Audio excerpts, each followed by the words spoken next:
Notes from the Upper West Side, a novel by Dan Wrench.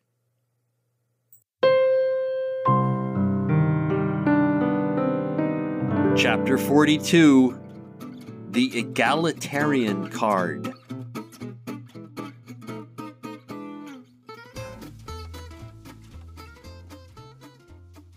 I pulled it off. It was great. I really got into the whole egalitarian thing, like, hey Mike, don't want to lug that yourself? Let Uncle Paulie do it for you.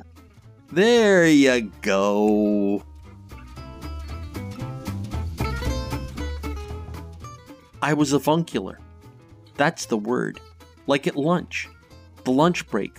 Film tards don't like it when people split for lunch, even in the middle of Manhattan where there's an assload of restaurants right near everything and nobody has to drive anywhere. Getting you back is too chancy and their damn schedule is sacred, so they usually have food brought in. Kurt Libby said that when he worked on one of Parp's movies a few years ago, Parp made the cast and crew go out to eat at the exact same restaurant a block from the set, and they all marched there and back like a damn parade every day. At Viters, this was a lot simpler since Viters is a club and they serve food anyway, and even though it was closed that afternoon for the shoot and all the tables were shoved up against one wall, Viter opened up the kitchen and the chef came in and cracked wise while he cooked. But here's what I did, getting back to the point of me being appreciated for my awesome regularness.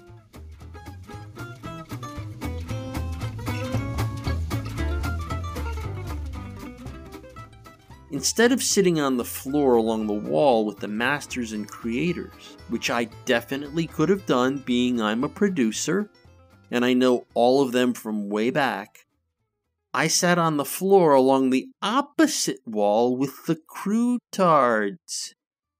Except for the half-dozen or so crew-tards who sat with the masters and creators. The traitors.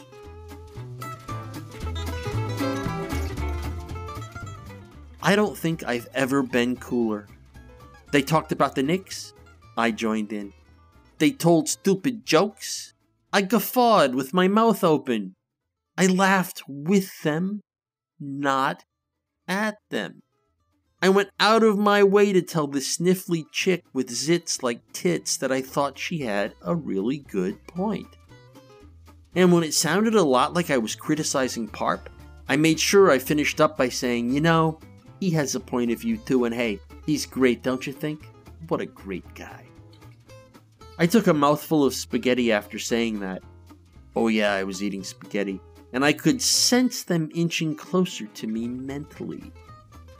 It was like I was this hip uncle who had taken them in after their square parents got killed in a car accident. Even Cammy, who had been staring at me from the buffet table, came over and sat next to me after telling the bearded boom operator to scooch over.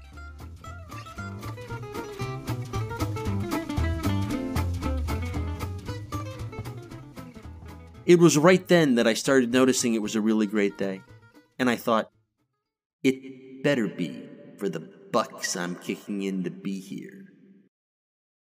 Then Viter came up to me and said, Paul, talk to Bobby about the next shot. He winked at me and walked into some back room. All right, I'm thinking. Me on camera. But it turns out Whispers had other plans. Or maybe Viter wasn't specific when he told Bobby the deal was I get to be in the next shot, because a few minutes later we were shooting again, and I was standing just off camera holding a big piece of white cardboard next to Lenny Payne's face to reflect light into the shadows made by the bags under his eyes. At first I was miffed and felt all back-knifed, but it turned out it really didn't matter. Cammy stood behind me during the shot and squeezed my butt cheek once while the camera was rolling. On the next break, we made the date. Yeah, not that night, but a definite date for Saturday night when we were all rested up and could ram like Ben-Hur boats.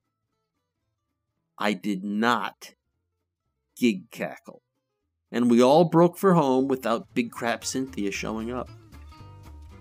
A great day.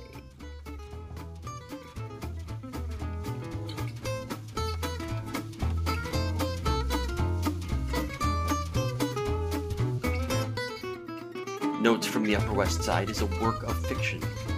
The people depicted in this work do not exist. Notes from the Upper West Side, copyright 2013 to 2016 by Dan Reg.